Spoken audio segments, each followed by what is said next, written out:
شروع اللہ کا نام لے کر جو بڑا مہربان نہایت رحم کرنے والا ہے۔ دوستو، انسان کے لیے 5 قسم کے عالم ہیں: عالم ارواح، عالم دنیا، عالم برزخ، عالم حشر اور عالم آخرت۔ ہر انسان کو ان سب سے گزرنا ہے۔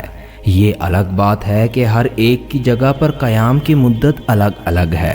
اللہ تعالیٰ نے انسان کے ایک عالم سے دوسرے عالم میں منتقل ہونے کے لیے مختلف اسباب پیدا کیے ہیں، جیسا کہ عالم ارواح سے عالم دنیا میں آنے کا سبب والدین ہیں، عالم برزخ سے عالم حشر میں جانے کا سبب سورہ اسرافیل ہے، اور عالم حشر سے عالم آخرت میں منتقل ہونے کا سبب ایمان یا کفر ہے۔ آج کا ہمارا موضوع عالم برزخ ہے، جس میں ہم جانیں گے کہ عالم برزخ کی زندگی کیسی ہے، یہاں پر لوگ کیسے رہتے ہیں، لوگ یہاں پر کیا کھاتے پیتے ہیں، اور کیا دنیا کے معاملات کو بھی لوگ یہاں پر یاد رکھتے ہیں۔ آج ہم ان تمام سوالات کے جوابات قرآن و حدیث کی روشنی میں جاننے کی کوشش کریں گے۔ دوستو، یہ سب کچھ جاننے کے لیے ہماری اس ویڈیو کو آخر تک ضرور دیکھیے گا۔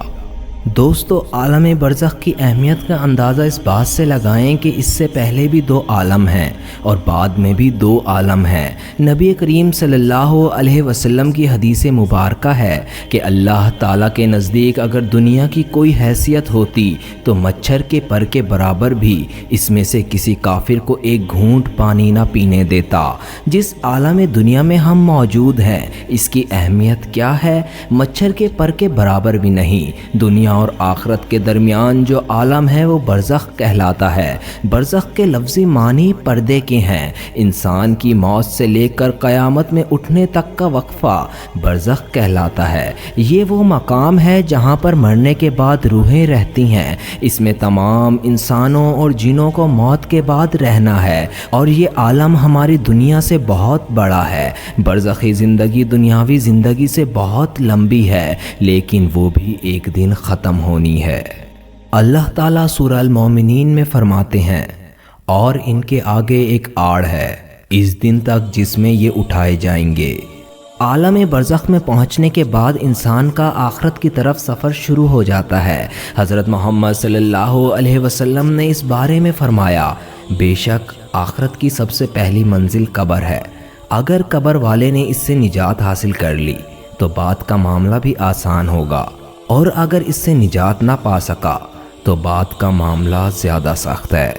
جب روح عالم برزخ میں پہنچتی ہے تو اس میں بھی 2 مقام ہیں۔ ایک کا نام علیین ہے، جس میں نیک روحوں کو رکھا جاتا ہے، اور دوسری جگہ کا نام سجین ہے، جس میں بدکار یا کافر روحوں کو رکھا جاتا ہے۔ تمام روحیں قیامت کے دن تک یہیں پر رہیں گی، اور پھر قیامت کے دن اپنے حساب کتاب کے بعد اپنے اصل مقام یعنی جنت یا دوزخ میں داخل ہوں گی۔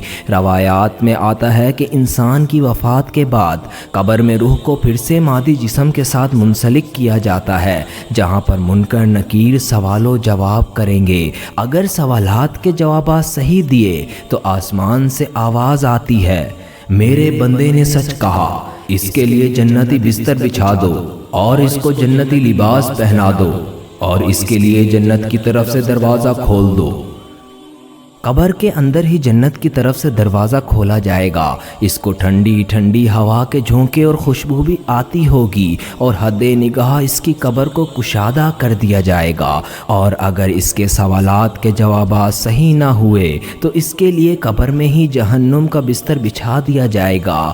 جہنم کی گرمی اس کو ہر وقت محسوس کروائی جائے گی، اور اس کی قبر اتنی تنگ ہو جائے گی کہ اس کی پسلیاں آپس میں دھس جائیں گی۔ اس طرح اعمال کے حساب پر اگر تو نیک روح ہے تو 2 خوبصورت نورانی فرشتے روح کو علیین میں چھوڑ دیتے ہیں، اور اگر اعمال برے ہوں گے تو 2 خوفناک تیز نوکیلے دانت والے فرشتے برے انسان کی روح کو سجین میں ڈال دیتے ہیں۔